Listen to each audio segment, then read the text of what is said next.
J'ai eu la joie d'interviewer Mario Beauregard, qui est docteur en neurosciences et qui fait le pont entre science et spiritualité au travers de ses recherches. Il s'intéresse aux états élargis de conscience, et donc ici on va parler d'onde cérébrale, état élargi de conscience, conscience au sens large et qu'est-ce que la réalité à travers ce paradigme. On va aussi parler de ses derniers travaux de recherche, qu'il a appelés holosynthèse. Comment pour toi tu as pu réaliser justement que tout était la conscience. Quel est ton parcours? Si tu as envie de nous en partager un petit bout justement. Des expériences personnelles qu'on peut appeler mystiques ou transpersonnelles, transcendantes. Certaines, j'en ai eu tout au long de ma vie, dans le fond. Euh, il y en a qui ont été associées à la prise de certaines substances qu'on appelle psychédéliques ou des antéogènes, parfois, mais pas toujours. Mais ça a commencé très jeune. En fait, ça a commencé quand j'étais enfant, puis j'habitais sur une ferme. Mes parents, c'était des gens de la terre au Québec. Puis maintenant, je dis au Québec parce que maintenant, j'habite en Suisse, là, présentement, cette année. Mais donc, c'était des catholiques romains, mais c'était pas ils étaient des religieux, mais c'était pas des mystiques du tout, là. C'était des gens très pragmatiques. Puis Euh, je me rappelle, ça c'est une des expériences marquantes où j'ai eu 8 ans, puis c'est les vacances d'été, puis il fait chaud. Et puis sur la ferme, il y a une petite forêt tout près des champs où se trouvent les vaches, puis tout ça. Puis j'aimais aller me promener dans les bois. Puis donc un été, ça c'était en 1970. Je suis allé me promener dans les bois. Il faisait beau, il faisait chaud. Puis, au bout de quelques heures de marche, presque quelques heures de marche, là, j'étais un peu fatigué. Et puis, j'ai décidé de m'asseoir sur une très grosse pierre grise. Puis, je me suis assis là-dessus pour me reposer. Puis, au bout de, je pense, quelques minutes, là, ça fait longtemps, mais en tout cas, de mémoire, il me semble que c'était à peu près ça, quelques minutes. Là, je pouvais voir la grosse pierre était entourée d'arbres, donc c'était au milieu de la forêt. Mais il y avait des éclaircies entre les arbres, puis je pouvais voir les vaches dans le champ au loin, donc l'herbe du pré.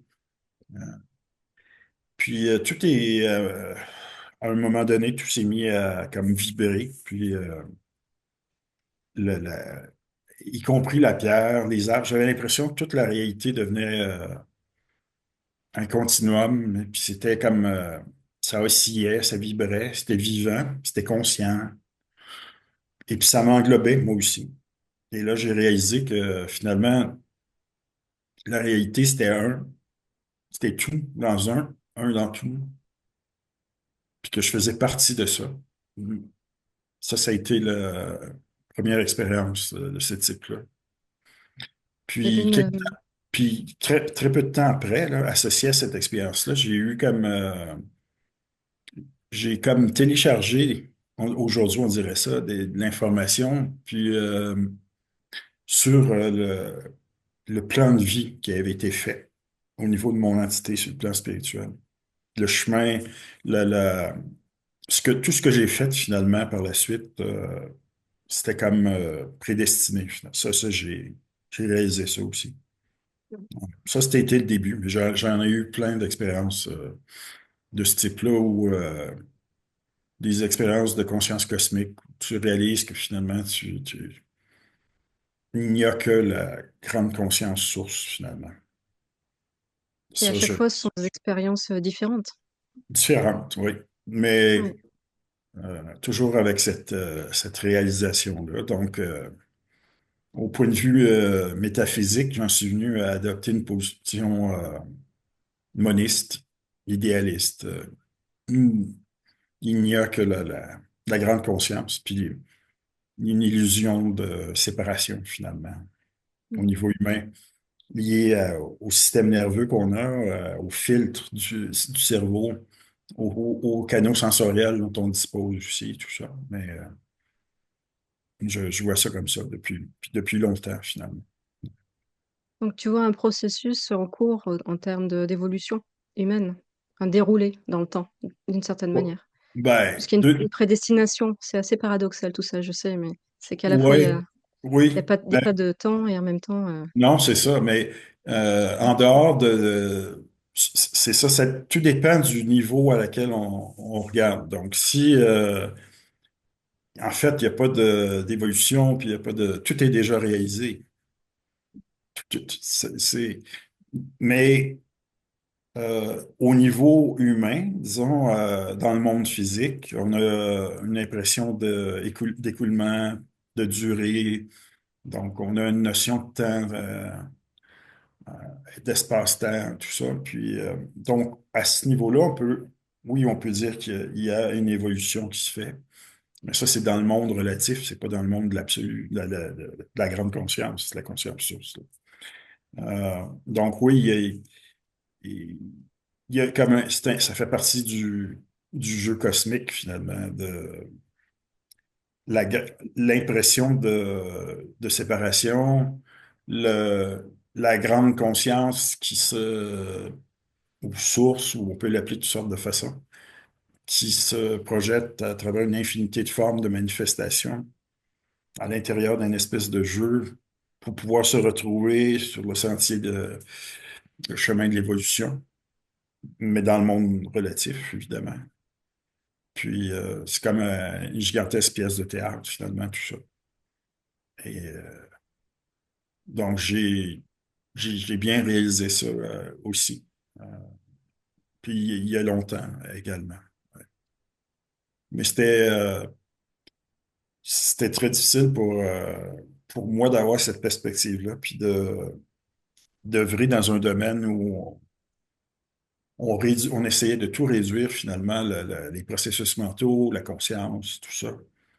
La petite conscience, la conscience du monde relatif, mais quand même à des processus purement biophysiques dans le cerveau, tout ça, mhm. ça a été assez difficile. Mais Mais en même excitant en temps, même temps, j'imagine. Mhm. pardon? Excitant en même temps, puisqu'il y a tellement de Oui, choses oui, à oui. dire et à Ben oui. expérimenter. Ouais. Oui, puis ça faisait partie de mon plan à moi, là, au niveau si on regarde au niveau de l'entité, là, sur le plan spirituel, parce que ça existe aussi à un certain niveau. Tout dépend à partir d'où on regarde finalement. C'est ce que j'ai fini par comprendre. C'est une perspective, c'est une vision perspectiviste que j'ai, relativiste. À partir d'où on regarde, d'où on Mhm. parle, tout simplement. Ouais. Mhm. Sinon, on a de la difficulté à comprendre, puis ça devient complexe, là, mais c'est ça. Mais j'ai une perspective non duelle aussi. Ouais. Est-ce que tu Ultimement. dirais que, Mm. est-ce que tu dirais qu'on on est une sorte d'interface divine afin d'expérimenter justement tout le spectre des possibles? Est-ce que Mhm. c'est cette, Exact, c'est ça. cet, ab- cet absolu qui se regarde par tous les angles et à Oui, travers toutes les ondes cérébrales, toutes les fréquences possibles, c'est ça. justement? Puis tout ce qui apparaît au niveau humain, d'un point de vue éthique, comme étant bien, et tout ce qui apparaît comme étant mal aussi. Ça- Ce niveau-là transcende évidemment toute la question de la dualité, les polarités, tout ça. Mhm. Ouais. Est-ce que tu aurais une description de ce qu'est l'individuation ou l'âme? Et tu sais, la part de volonté dans tout ça, puisqu'on voit bien d'un point de vue absolu, il n'y a pas de libre arbitre, puisqu'il n'y a pas d'entité séparée. Mhm. Et d'un point de vue relatif, il y a une forme de volonté, de choix. Oui, oui, Et c'est tout à fait réconciliable si on accepte la simultanéité de tout. c'est ça. Euh, Oui, oui. Ah oui, puis moi, j'ai fait toute une série d'études en imagerie cérébrale avec la résonance magnétique. Les premières études où on a montré qu'on pouvait, à notre niveau de conscience, être capable d'aller influencer toute l'activité électrique, chimique dans le cerveau. Donc oui, Ouais, non. on a un degré d'influence. Puis c'est à ce niveau-là qu'on peut parler certains parlent de co-création. Donc c'est à ce niveau-là qu'on on a cette capacité-là, de par nos intentions, on est influencé par tous nos processus mentaux, nos croyances, évidemment, tout ça. Tout dépendamment de comment on voit, il y a des gens qui se sentent au niveau humain, qui vont se sentir comme impuissants, pensent qu'ils sont complètement programmés, conditionnés. Mais on a vraiment une capacité d'influence à ce niveau-là. On l'a au niveau des neurones, puis cette réalisation-là, ça a permis le développement d'un champ qu'on a appelé la neuroplasticité. Même chose au niveau génétique, au niveau de l'activité des gènes, puis tout ça. Puis ça a donné lieu aussi à une autre discipline à peu près en même temps que la neuroplasticité qu'on a appelée l'épigénétique. Donc ça, c'est deux grandes réalisations que on a un rôle à jouer à ce niveau-là. On a un impact important, même si on n'en est pas conscient. Ces effets-là se produisent constamment. Et paradoxalement, tout est déjà fait. Tous les choix possibles sont coexistants et Oui, c'est quelque chose qui est aussi compréhensible et qui est aussi acceptable pour toi. oui, oui. C'est-à-dire, c'est Oui, c'est pas un ou l'autre, c'est un et l'autre, ouais, ouais. simultanément. Mm. Euh, Ouais. C'est vrai que pour l'esprit humain, c'est très difficilement oui, compréhensible. oui, bien d'accord. Mm. Oui, Ouais. tout à fait. Et donc, toi, tu es dans le domaine de recherche extensivement. Mais après, j'ai vu que tu t'intéresses à tellement de choses, dont les EMI et Ah ben tout ce oui. qui est, voilà, tout ce qui est Ben, c'est parce de que placement. c'est des domaines qui ont joué un rôle important dans l'articulation de ce que mes collègues et moi, on a appelé un paradigme post-matérialiste, là. Puis, c'est au fond, la vision du monde matérialiste, ça, c'est l'idée qu'on peut tout réduire finalement à des processus uniquement matériels, physiques. C'est synonyme il y en a qui parlent de physicalisme aussi, là, matérialisme. C'est de voir tout ce qui existe comme étant une gigantesque machine aussi. Donc, c'est associé c'est l'idée de mécanisme, aussi de réductionniste. Donc, on essaye de réduire ce qu'on étudie à des composantes plus élémentaires. Par exemple, si on prend le cerveau, on va essayer d'aller voir au niveau cellulaire, au niveau des neurones, qu'est-ce qui se passe. Puis on peut descendre dans l'échelle des niveaux d'organisation de la matière. On peut aller au niveau moléculaire. Puis il y a même des gens qui vont encore plus loin puis qui proposent des visions au niveau atomique ou subatomique des liens entre conscience, cerveau. Donc ça, c'est une vision réductionniste aussi. Et puis, donc, il y a tout ça qui est possible. Euh, j'ai perdu le fil tout à coup. Moi, je suis distrait de nature, donc Non, j'ai plusieurs pistes en parallèle, là. Je non, suis mais c'est parti. intéressant. Du coup, je peux rebondir là-dessus. Du coup, pour toi, si tout est esprit ou tout est conscience, il y a pas de matière. La matière est esprit. Donc, ça remet Oui, les choses dans une perspective tellement différente que ça peut influencer même la science et toutes sortes de choses oui, technologiques. oui. Euh, Ben, c'est ça, mais on parle de maintenant une vision post-matérialiste en science, mais ça, c'est plus en lien avec la science euh, des fonctions mentales, l'esprit, puis la conscience. Mais il y avait déjà eu une grande révolution scientifique il y a une centaine d'années avec la physique. On est passé d'une physique classique à une physique dite quantique, moderne.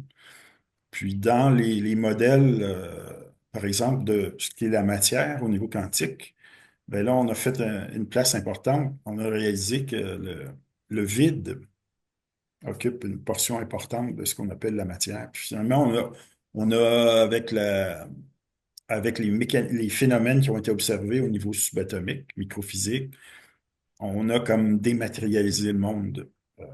à travers la physique quantique. Et les pionniers, les pères de la mécanique quantique, c'était des gens euh, très, très spirituels, avec des côtés mystiques très développés, en fait. Donc, Mhm. ils n'avaient pas tellement de problème avec ce concept-là. Puis finalement, c'était tous des monistes, idéalistes. Ils ne voyaient que la conscience, l'esprit.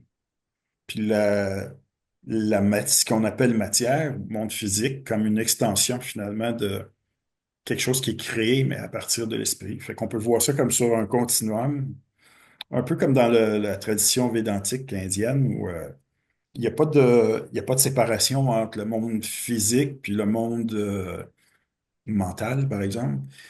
Il y a une distinction qu'on fait, nous, il y a un dualisme qui est expérientiel à cause de la façon dont nos cerveaux sont conçus, nos organes sensoriels, tout ça. Donc, on va distinguer entre un objet un matériel, un verre, une table, etc., puis une pensée, par exemple, ou une sensation physique interne.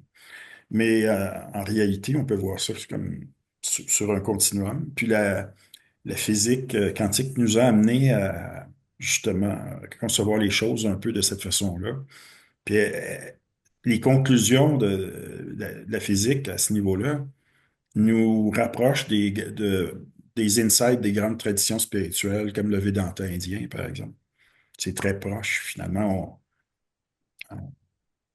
Puis ça permet d'une certaine façon d'arriver à une vision du monde qui est quand même assez cohérente, puis qui est supportée et par la science et par les grandes traditions spirituelles, par les expériences mystiques aussi, etc.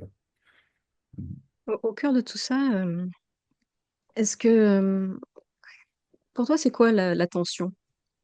L'attention. L'attention. Ouais.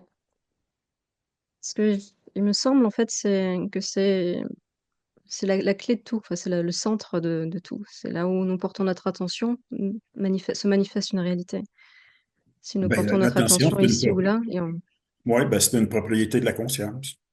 C'est une oui. fonction, puis ça permet, c'est comme si on a des ressources mentales sur le plan cognitif là, qui nous permettent d'appréhender le monde à l'extérieur des limites du corps, le monde, on va dire, externe, le monde interne au niveau des pensées, tout ça. Donc, l'attention joue un rôle clé dans ça, cette capacité-là d'appréhender le réel, en guillemets, à différents niveaux. Et donc, oui, c'est une clé parce que, mais c'est une propriété de ce qu'on appelle la conscience, justement. Mm. C'est une des caractéristiques de la conscience. Et s'il y a pas cette capacité-là, le monde n'existe pas. Il y a pas de Est-ce, perception de quelque chose d'extérieur à soi. est-ce que Hmm. c'est justement pas au centre de la physique quantique également? C'est-à-dire qui change la donne en termes de résultats? Ben, Si l'observateur, c'est ce certains appellent ça l'effet de l'observateur, là. oui, Mais il y a toutes sortes il y a plusieurs théories pour expliquer des phénomènes au niveau microphysique, là. Donc, mais une des interprétations, puis c'était celle des pionniers, des pères de la physique quantique, c'était que quand on a l'observateur en physique, ça, ben, moi, j'ai travaillé avec un grand physicien théoricien qui s'appelle Henry Stapp, qui était à l'Université Berkeley en Californie. Puis Henry Stapp, euh, il avait étudié, ça avait été un des étudiants de deux des pères de la mécanique quantique. Donc, Schrödinger, Heisenberg. Il était suffisamment âgé là, pour ça. Donc, il avait travaillé avec eux après la Seconde Guerre mondiale. Puis, bon, donc on a fait un modèle justement basé sur l'attention, puis comment ça pouvait moduler l'activité au niveau du cerveau. On a fait ça avec un neuropsychiatre, Dr. Jeffrey Schwartz, lui qui était à l'Université de Californie à Los Angeles, c'est le premier qui a utilisé la méditation pleine conscience pour traiter des TOC, troubles obsessifs compulsifs. Et il a fait une belle étude d'imagerie qui est devenue classique. Il a montré qu'on pouvait comme transformer ou inactiver les réseaux qui étaient associés aux compulsions. Par exemple, le- le- la- l'obsession avec le fait de se laver les mains. Il y a des gens qui peuvent avoir les pensées donc obsessives, puis la compulsion de se laver les mains 100 fois par jour, par exemple. Ben, ensemble, on a travaillé ensemble tous les trois, puis on a montré que on était capable d'aller influencer justement moduler, inhiber l'activité dans les circuits qui étaient dysfonctionnels dans le cerveau. Et ça, c'était une des études importantes dans le contexte de la neuroplasticité, Mhm. capacité du système nerveux à se changer, mais c'est pas le système nerveux change, mais pas uniquement de tout seul, mais c'est qu'il y a il y a une conscience va l'influencer. Même la petite conscience au niveau individuel, dans le monde relatif, elle a un impact, comme on disait tantôt. Puis un grand impact. Et la clé pour ça, c'est l'attention, justement. Et c'est ce que Jeffrey Schwartz a montré.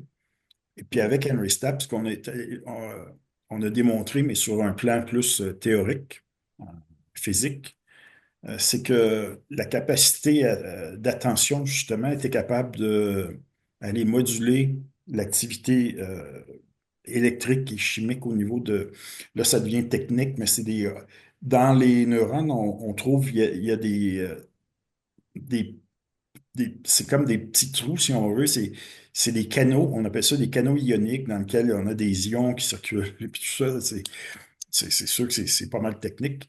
Non, mais tu peux Et, y aller, hein, je trouve ça super intéressant. OK, Vas-y. ben, Ouais, ouais. les ions, justement, les canaux Mhm. ioniques sont tellement petits qu'on est dans le monde microphysique où les règles de la physique quantique s'appliquent. C'est pour ça que D'accord. si on focus de façon volontaire le faisceau de l'attention, c'est un acte conscient, volontaire, on va aller moduler l'activité biochimique au niveau des caillons ioniques. En tout cas, on peut démontrer ça avec des équations puis un modèle au niveau quantique.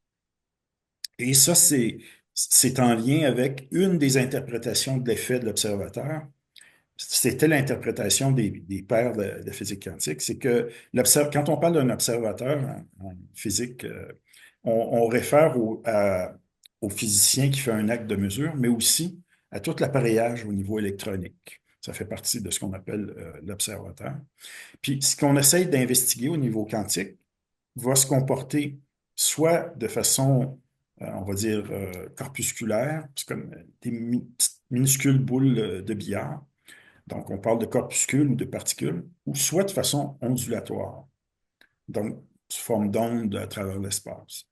Et en- les physiciens ont remarqué, donc, dans le cadre d'une expérience en particulier avec les particules de lumière, des photons, que l'influence se faisait toujours d'une certaine façon, puis on a essayé de comprendre, puis les premiers, les pionniers de la physique quantique ont proposé que l'intention de l'observateur, le physicien, aurait une influence sur les phénomènes observés au niveau microphysique.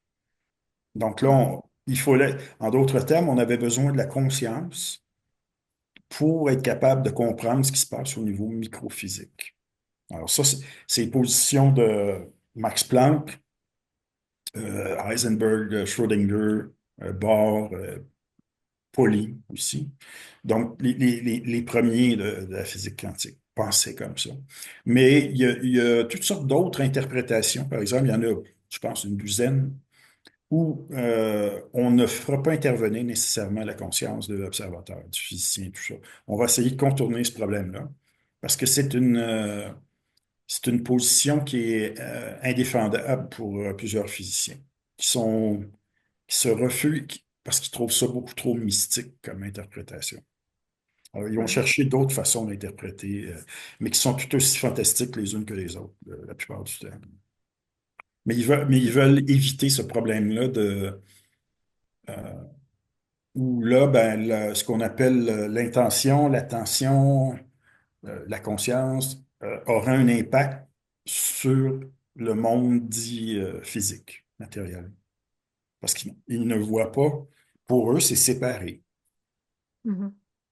C'est un dualisme expérientiel, mais pour eux, c'est plus qu'expérientiel.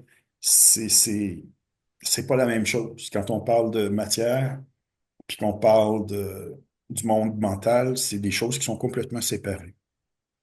Donc, ça va. Évidemment, les interprétations théoriques de ces phénomènes-là, c'est lié au système de croyance des physiciens. C'est la Oui. même chose en neurosciences et tout ça. C'est, Mm.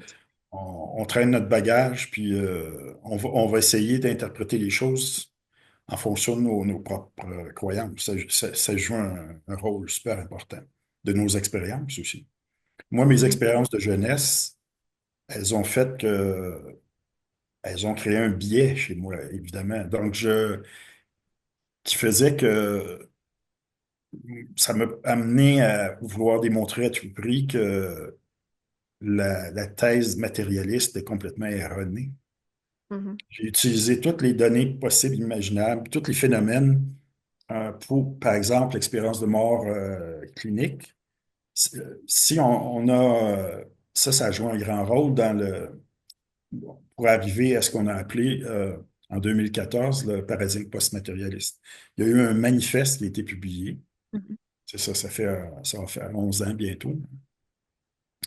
Et la conscience qui perdure pendant un arrêt cardio-respiratoire, une mort clinique, c'est un phénomène qui était très important pour mes collègues et moi parce que c'est lorsque le cœur arrête, l'activité cérébrale va disparaître si on la mesure avec un électroencéphalogramme, donc l'activité électrique, elle va disparaître entre 10 à 20 secondes à peu près après l'arrêt cardio-respiratoire. Et donc, dans cet état-là, selon les neurosciences traditionnelles, anciennement, c'est le paradigme matérialiste qui est dominant. Donc, pour cette vision du monde-là, toute la pensée, toutes les formes d'activité mentale, les intentions, les croyances, les émotions, tout ça, c'est identique à de l'activité électrochimique dans le cerveau. Ou en tout cas, si c'est pas identique, on peut le réduire à de l'activité électrochimique dans le cerveau. Alors, on a cru à ça pendant plus d'un siècle en neurosciences. C'était comme le dogme central. Mais quand on a réalisé dans les années 70, ça fait déjà à peu près 50 ans qu'on a commencé à parler de ce phénomène-là, d'expérience de mort dite imminente, mais souvent, là, il s'agit de mort provisoire. Donc, c'est une mort qui est réelle, clinique, mais pas irréversible encore, parce que on va ramener les gens avec les techniques de réanimation. On va réussir à les ramener parfois en quelques minutes, parfois ça prend plus de temps, mais le plus rapidement possible. Mais ce qu'on a découvert, c'est que les gens qui sont morts cliniquement, ils peuvent avoir des perceptions conscientes. Donc, ils vont, ce qu'on appelle des perceptions véridiques. Ils vont, par exemple, si c'est dans un contexte chirurgical, lors d'une complication, lors d'une intervention chirurgicale, la personne qui meurt cliniquement va faire une expérience hors du corps. Ça, c'est une des composantes de l'expérience qu'on appelle de mort imminente. Elle va avoir l'impression elle va avoir une perception située hors du corps, souvent au-dessus de son corps, dans un coin de la pièce. Et puis, elle va être capable, par exemple, de voir, de décrire d'enregistrer de façon par la mémoire, certains des outils qui sont utilisés, qui étaient cachés lorsqu'elle est rentrée dans la pièce, par exemple vont entendre des dialogues entre chirurgiens, les infirmiers, infirmières, etc., des choses comme ça. Peut se promener à l'intérieur de l'hôpital si c'est fait dans un contexte hospitalier, ou ça peut être ailleurs. Peut enregistrer plein de choses comme ça.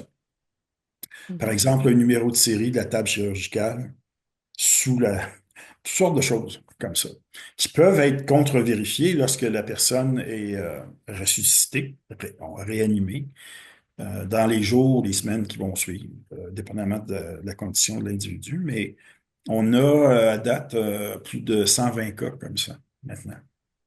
Donc ça, c'est... Alors, on peut pas... on doit tenir compte de cet aspect-là, de ces données-là, mais on a plein de données aussi, d'autres types de données euh, en lien avec, tu parlais des phénomènes psy, donc des études maintenant, il y a eu énormément d'études de réplication qui ont été faites, des- plusieurs, De réplication, c'est-à-dire? ouais, mais des milliers d'études de réplication, par exemple, démontrant que, surtout avec certains protocoles là, qui ont été répliqués, que Mhm, les êtres humains peuvent, dans certains cas, ils vont être capables d'échanger mentalement de l'information. mhm. Bon, on appelle ça de la télépathie, ou on va être capable de voir à distance, la vision à distance, ou clairvoyance, etc. Mais aussi que nos intentions peuvent avoir un effet au niveau des systèmes physiques, un appareillage électronique, un générateur de nombres aléatoires, par exemple, ou encore sur des organismes vivants, sur des systèmes biologiques. Ça peut être des plantes, ça peut être des animaux, ça peut être d'autres êtres humains aussi. Donc, il y a beaucoup d'études où on a mesuré ces effets-là. Est-ce On dit, qu'on a mesuré sur ces personnes testées leurs ondes cérébrales à ce moment-là, justement? Quelle, dans certaines études, qu'est-ce qui oui, était là? oui. Euh, Par exemple, des études sur la guérison. Il y a ce qu'on a vu, c'est qu'il y a une synchronisation qui va se faire au niveau des fréquences, des ondes cérébrales, entre la personne qui en vous. Par exemple, il y a eu des études comme ça faites avec des guérisseurs hawaïens, mais les guérisseurs n'étaient pas sur place. Donc, ils pouvaient se trouver à des centaines de kilomètres de là, parfois dans certains cas même des milliers de kilomètres. Et, mais on voyait comme une synchronisation au niveau de l'activité cérébrale, au niveau des régions impliquées, au niveau des fréquences aussi. On a Entre vu les ça. personnes impliquées, ouais. Une Oui, synchronisation. oui. Puis on a vu ça aussi chez des gens qui communiquaient de manière télépathique aussi. Ce phénomène-là, il est plus marqué aussi chez les gens. Plus les gens sont proches au niveau émotionnel, et plus le phénomène de synchronisation existe. Donc, ça a été vu chez des populations de jumeaux identiques, par exemple. Ça a été vu chez des conjoints très connectés, proches sur le plan émotionnel, etc. Des mères avec les enfants. Ouais. Ce Et phénomène-là vraiment existe. qu'est-ce- quel type d'onde cérébrale ce serait? C'est quelle fréquence, à Ça peu près? dépend des tâches qui sont mesurées. Mais Hmm. si ça implique un peu de relaxation, les yeux fermés, on essaie d'envoyer des images, ben là, on voyait des ondes de alpha, mais on voyait aussi des ondes θ. Parce que le Delta. θ, où là, ce sont des ondes plus lentes, là, 4 à 7 cycles secondes ou hertz.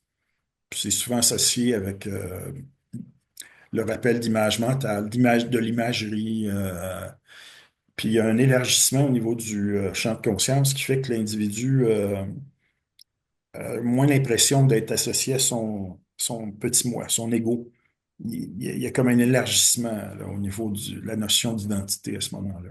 Puis mes études en laboratoire, ce qu'elles ont montré aussi, j'ai travaillé avec des gens qui ont eu des expériences de mort imminente, mais aussi avec des gens qui ont eu des expériences mystiques. J'ai travaillé avec des contemplatives, des religieuses, quelques moines. Les carmélites, oui, Ouais, j'ai ouais, entendu. ça, c'était une étude, Mhm. ça avait fait le tour du monde là, à l'époque. Mhm. Puis, ce que j'ai noté, c'est que plus dans la délocalisation de la conscience, puis la libération par rapport au carcan de l'identité, de l'ego, des chaînes de l'ego, si on veut, on les voit beaucoup moins, on peut se libérer beaucoup plus au fur et à mesure que la fréquence des ondes cérébrales diminue. Et dans la mort clinique, la fréquence tombe à zéro. Donc, plus on se rapproche de la fréquence zéro, plus on Mhm. élargit le champ de la conscience, puis plus on se rapproche ultimement de notre réalité véritable. La grande vide à ce confiance, moment-là. c'est ça. J'ai, oui, Mais oui. Mm. j'ai, on va dire, expérimenté avec le spectre, un spectre assez large, en tout cas d'ondes cérébrales en moi-même. Je peux pas te dire, j'ai pas eu de casque OK. sur le cerveau, mais l'effet est une réduction de l'activité cérébrale, de l'activité physiologique, Oui, réduction du battement du cœur et de la respiration. Et c'est ça. en termes d'information, bah, de moins en moins d'informations. On va vers le vide, De vide. et le non-être. Et c'est vrai qu'en descendant, on peut passer par cette phase, je dirais que tu décris comme l'onde delta, de subjectivité ou enfin je crois aussi que c'est associé à la transe hypnotique, que c'est, hem Oui, ben les études faites en hypnose, ce qu'ils ont noté surtout, c'est, ouais, on voit des ondes θ mmh, dans la mesure où la transe est profonde. Plus elle est profonde, plus on voit d'ondes θ. mmh. Et ça, bon, ça, on a découvert ça aussi, mais ça va dans le même sens également. Ouais. Je rêve de voir une cartographie de la conscience avec toutes les ondes cérébrales et tout ce qu'on va y découvrir et comment ce qu'il y a dedans. Et donc, j'avais hâte de discuter avec toi pour entendre ta cartographie et hem, comment tu vois les choses. Parce qu'ensuite, on va dans les ondes supérieures et on va vers les hauts Oui, gamma, il y en a d'autres. Ben oui, et là, oui, c'est pas vide nécessairement, mais c'est plus exact. énergétique. C'est ça. Oui. Ah oui, ça peut monter très haut. Puis dans les études qui ont été faites avec, par exemple, chez des bouddhistes, des moines expérimentés comme Mathieu Ricard et autres, Mmh, ça a été fait dans le laboratoire de Richard Davidson à l'Université du Wisconsin. Ils ont utilisé des systèmes avec multi-électrodes, donc même, je pense qu'ils sont allés jusqu'à 256 électrodes. Mais oui, on voyait qu'il y avait il y avait des expériences aussi méditatives où il y avait des contenus de conscience qui étaient associés à des ondes très, très rapides. Ils ont mesuré jusqu'à une centaine de hertz. Et bon, on appelle ça du haut gamma, hein. mmh. Le gamma, ça commence autour de 30-35 hertz à peu près. Puis, mais ça peut monter très, très, très haut. Et, c'est sûr qu'il reste plein de choses à faire à ce niveau-là, parce que il y a une infinité d'expériences de conscience différentes possibles. Oui. Mais ça veut dire que il y a aussi une infinité de corrélations au niveau neuroélectrique aussi qui sont possibles. On connaît très peu, en fait, à ce moment-ci, là, par Je me rapport à posais tout la ça. question, justement, je me posais la question de ce qu'on savait en termes de données, ce qui avait été transmis, par exemple, lors de ces recherches par les expérimentateurs eux-mêmes. Est-ce qu'ils ont traduit en mots ce qu'ils vivaient intérieurement? Parce que on voit la corrélation en termes de hertz, ce qui est rendu sur ordinateur, mais est-ce qu'ils ont décrit les étapes par lesquelles ils passaient, ce qu'ils étaient en train de vivre, expérimenter, et comment poser l'attention, justement, où on met l'attention et ce qui s'y passe? Sorte de guidance directe pour arriver à ces états. Est-ce que ça a été traduit? Est-ce qu'il y a de l'information? Non? Pas de façon très poussée pour le moment. C'est très rudimentaire, très superficiel comme rapport subjectif. Mais D'accord. cette idée-là, par contre, c'est une idée qui a été proposée par, c'est un neuroscientifique qui était visionnaire, il était d'origine chilienne, Francisco Varela. Et lui d'ailleurs, il a influencé beaucoup Antoine Lutz. Et les expériences qui ont été faites dans le laboratoire de Davidson avec des moines bouddhistes, c'est Antoine Lutz, qui est un Français, qui les a réalisés en grande partie. Et l'autre, ben, Varela, ce qu'il disait, c'est que pour les neurosciences qui s'intéressent au tout le domaine de la conscience, il parlait de neurophénoménologie, puis finalement d'entraîner les participants dans ces études-là pour que on puisse développer comme un langage qui est plus riche, plus complexe, plus nuancé pour nous permettre de mieux détailler nos expériences sur le plan intérieur et tout ça. Mais c'était un vœu pieux. Et ça, il a parlé de ça, ça fait déjà près de 30 ans. Il est décédé maintenant. Il est décédé jeune. Mais ça a pas, on n'a pas développé comme ce que Varela aurait espéré ou ce qu'il nous recommandait de faire. On n'est pas encore rendu là tout à fait. Il y a beaucoup de gens dans le domaine ce qui nuit, c'est le fait que beaucoup des gens qui sont dans le domaine des neurosciences sont encore très matérialistes, très Mhm. réductionnistes. Alors, ils veulent pas, ils vont mettre l'accent beaucoup plus sur les données, qu'on va dire, objectives, sur la troisième personne, finalement, ce qu'on étudie avec les technologies. Par exemple, des systèmes multi-électrodes ou des appareils de résonance magnétique et tout ça. Mais ils vont moins mettre l'accent sur euh, l'expérience à la première personne, tout ce qui se passe sur le plan subjectif, l'intériorité. Alors disons que ça retarde un peu les progrès à ce niveau-là. Est-ce que tu travailles là-dessus, justement? Ben, moi, maintenant, je suis retiré du milieu académique depuis quelques années. J'avoue que on sait ce qui s'est passé là, il y a quelques années avec la crise sanitaire. Et moi, j'étais un rebelle, un résistant. Et je n'ai pas voulu me plier à ce qu'on me demandait euh, du côté américain parce que j'étais associé avec l'Université d'Arizona, département de psychologie. Et suite à la publication du Manifeste pour une science postmatérialiste en 2014, en 2017, avec mes collègues avec qui j'avais participé là, pour le manifeste, on a créé une académie pour l'avancement des sciences postmatérialistes. Ça s'appelle Academy for the Advancement of Postmaterialist Sciences. C'est basé à l'Université de l'Arizona. Euh, Lorsque est arrivée la crise, finalement, moi, je faisais partie j'ai été président de l'Académie pendant quelques temps, mais je faisais partie du conseil d'administration. Puis, tous les gens qui faisaient partie du conseil, ce qui est remarquable, c'est que ce sont tous des scientifiques visionnaires, chacun dans leur domaine. On a Dean Radin, par exemple, avec la recherche sur les phénomènes psy. On a Gary Schwartz qui étudie les médiums et puis toutes sortes de gens comme ça, extraordinaires, chacun dans leur domaine.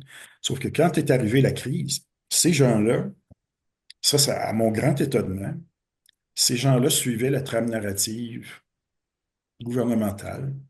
Et alors, à un moment donné, moi, j'ai été confiné chez moi, puis j'ai été interviewé par quelqu'un de Los Angeles, un podcast américain qui s'appelle Skeptico, très, très connu là, dans le domaine de la conscience et tout ça. Puis à la fin de l'entrevue, celui qui posait les questions, l'intervieweur, il m'a demandé comment je me sentais à travers le confinement et tout ça. Et là, j'ai eu le malheur de dire vraiment ce que je pensais de tout ça. Mes collègues ont entendu ça. Ça leur est revenu aux oreilles. Et un mois plus tard, j'ai reçu une belle lettre officielle me disant que dorénavant, ils devaient se séparer de moi parce que je n'étais plus un scientifique, mais un Hmm. activiste complotiste. Et que c'est ce qui a terminé notre relation. Euh, mais bon, alors c'est ce qui fait que je me suis retiré du milieu académique. Mais ça a eu du bon parce que là, j'ai décidé de créer un projet d'institut. Puis j'ai proposé ça au gouvernement suisse. Et parce qu'au Canada, j'avais lutté contre le gouvernement euh, à travers une action en justice, un recours collectif. Donc, j'étais sur la liste noire Trop noir. des, des gens pour le Québec, puis même pour le gouvernement fédéral au Canada, puis tout ça.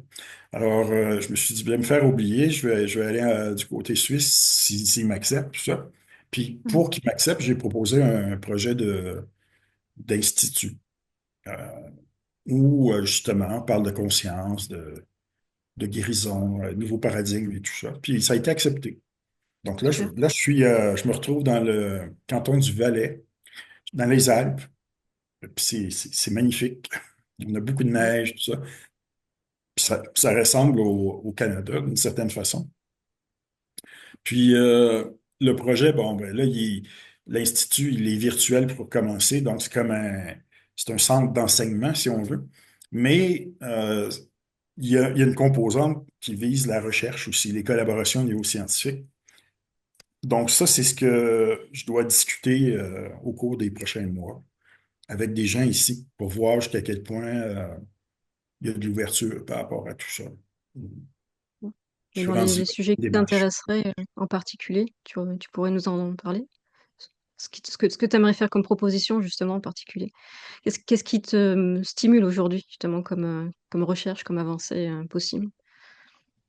Euh, je m'intéresse beaucoup à, en fait, l'évolution de la conscience dans le monde relatif, là. Parce que, Mhm. comme je l'ai dit au tout début, il n'y a pas vraiment d'évolution dans une autre perspective. Mais tout est déjà réalisé. Mais alors, tout ce qui peut contribuer à l'humain, puis la transformation, aussi la connexion avec la grande conscience, la conscience source et tout ça. Donc, ce sont toutes des choses qui m'intéressent beaucoup maintenant sur le plan de la recherche aussi. Les On a été corrélations au niveau neurobiologique, mais ce ouais. qui se passe au niveau épigénétique, à tous les niveaux, au niveau endocrinien, tout ça, ça m'intéresse beaucoup. Mais aussi les outils qui permettent justement une plus grande connexion avec ce niveau-là. Et dans ce sens-là, ben là, je travaille basé sur mes propres travaux de recherche, mais aussi sur des travaux de d'autres groupes de recherche. J'ai développé ma propre approche psychospirituelle qui s'appelle holosynthèse. Mhm.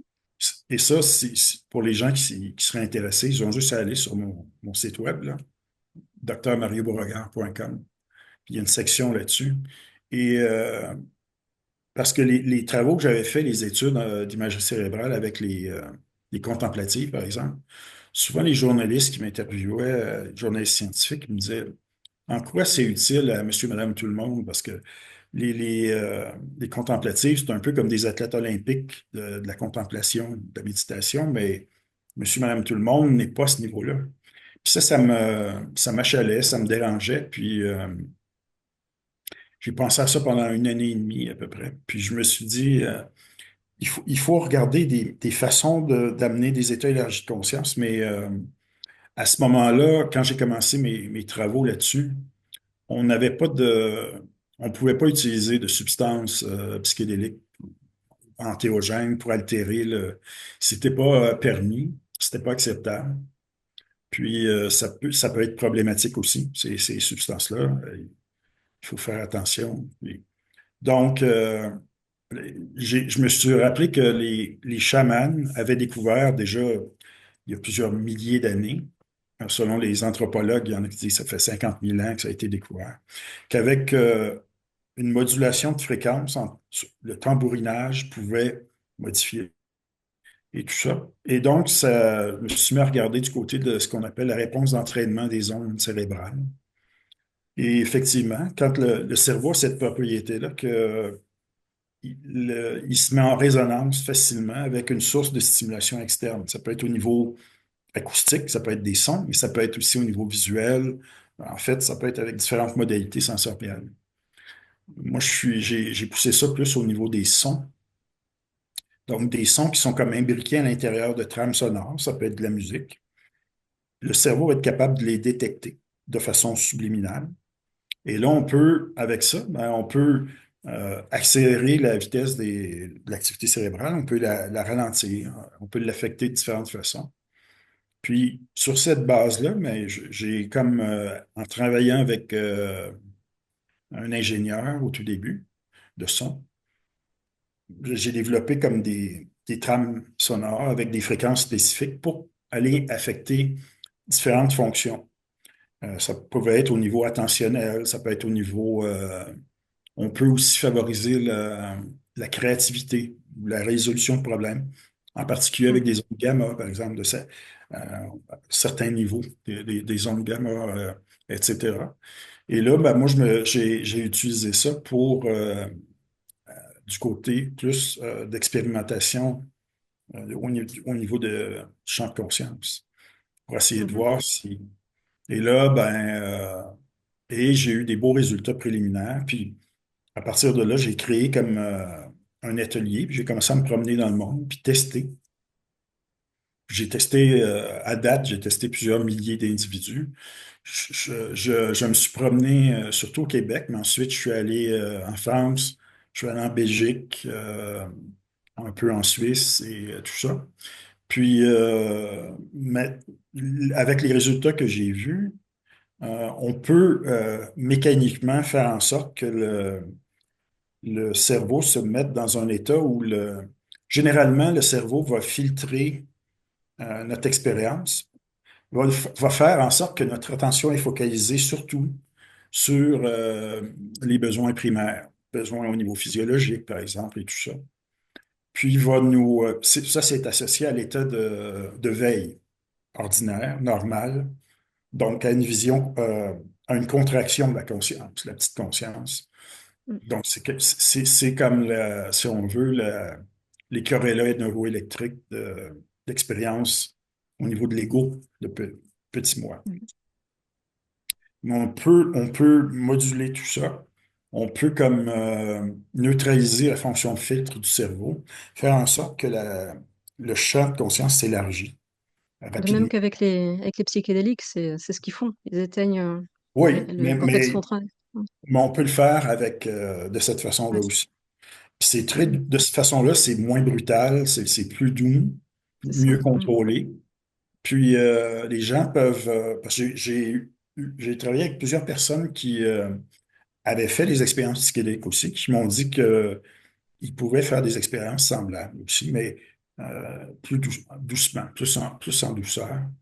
Mhm. Et j'ai réalisé qu'on pouvait, comme dans ces états-là, guider les gens avec un petit peu une guidance genre hypnose, mais moins explicite, moins élaborée, plus minimaliste. Euh, mais on peut vraiment amener les gens à vivre des expériences remarquables, puis aller travailler au niveau des patterns émotionnels, par exemple des traumas qu'on peut avoir expérimentés, et que lorsque l'individu, parce que celui qui souffre, c'est le petit moi, c'est l'ego, la conscience contractée, cristallisée. Et puis quand on amène l'individu à prendre de la distance par rapport à tout ça, c'est beaucoup plus facile d'aller revisiter des événements traumatiques, par exemple. Mhm. Puis on peut aller avoir un effet à ces niveaux-là. Il faut juste entraîner les gens, leur montrer comment on peut guérir d'une certaine façon. Et c'est là-dessus que je travaille là, présentement aussi. Donc, holosynthèse, c'est quelque chose que je suis intéressé donc à répandre. Puis là, je veux commencer à former des gens parce que j'ai testé ça pendant plusieurs années. Et là, j'aimerais former ce qu'on j'appelle des accompagnants, des accompagnantes aussi. D'accord. Mhm. Et tu as eu des résultats aussi positifs concernant tout ce qui est dépression? Parce qu'il y a pas mal Oui. de personnes qui seraient certainement intéressées.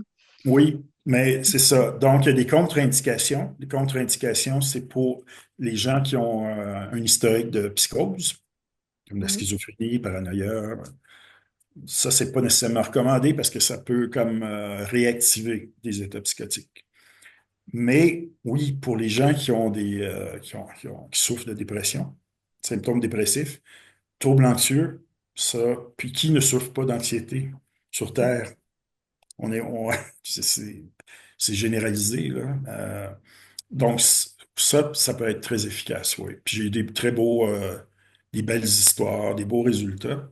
Et parfois, lorsqu'on se connecte avec un niveau supérieur de conscience, avec ce que certains appellent le monde spirituel, si on veut, mais c'est galvaudé aussi, là, le thème spirituel. On voit vraiment des guérisons, mais remarquables. Ça peut être sur le plan mental, par exemple, dépression clinique qui dure depuis des décennies, mais parfois, c'est aussi au niveau physique. Donc, j'ai vu là, j'espère que toi, t'es en France, là. Oui, Bon, je ne sais pas si vous avez un collège des médecins agressifs comme nous au Québec, là, mais mm. je sais que j'ai pas le droit de dire ça, mais j'ai vu des Je lis toutes guérisons sortes de choses sur cette chaîne, t'inquiète, hein, tout va bien. miraculeuses, en guillemets, de Oui. tumeurs Mhm. cancéreuses. stade 4, mettons, des choses comme ça. Génial, magnifique. Ça aussi, on peut voir ça, mais on n'a pas de Mhm. contrôle là-dessus. On peut pas, puis moi, je ne pourrais pas donner de garantie aux gens que ça va se produire, mais j'ai vu des choses comme ça se produire. Oui. Mhm. Ouais. Donc le facteur compréhension, mais aussi changement d'état des ondes cérébrales et de la neuroplasticité Des qui permet changements au de, niveau de la perception de qui on est. de la perception de qui on est. Mm, Oui, c'est ça. exactement. Mhm. Donc on peut des résultats qui ne passent pas nécessairement par la volonté personnelle de quelqu'un qui serait en quête de la source, mais Non, tu vois ce que je veux dire, d'aller vers cet élargissement, mais c'est oui, l'effet inverse, c'est qu'on applique l'élargissement au niveau physiologique et ça amène à la réalisation de quelque chose de bien plus large. oui, C'est oui, tout à fait. C'est très bénéfique. Ça semble être thérapeutique, là. Donc, c'est ce que mes données, les données préliminaires indiquent à ce niveau-là. Ouais. Donc, ça va occuper une partie importante de ce que j'appelle le projet d'Institut. d'accord. Mhm. Donc toutes les personnes en quête de réalisation du soi seraient potentiellement intéressées également. Est-ce que tu as eu justement des retours comme ça de Oui, personnes qui oui, avaient finissé leur oui, quête spirituelle oui. enfin? Ouais, Ah oui, magnifique. ça oui. Mhm. Oh oui, on n'a pas besoin de souffrir de quelque chose pour Mhm. s'intéresser puis avoir recours à cette approche-là. Pas du tout. Mhm. Chouette. Ok. Bon, bah, merci beaucoup, Mario. Je crois qu'on a fait un grand tour déjà. Et on est Oui, dans les temps. oui, oui, oui. Mais merci beaucoup.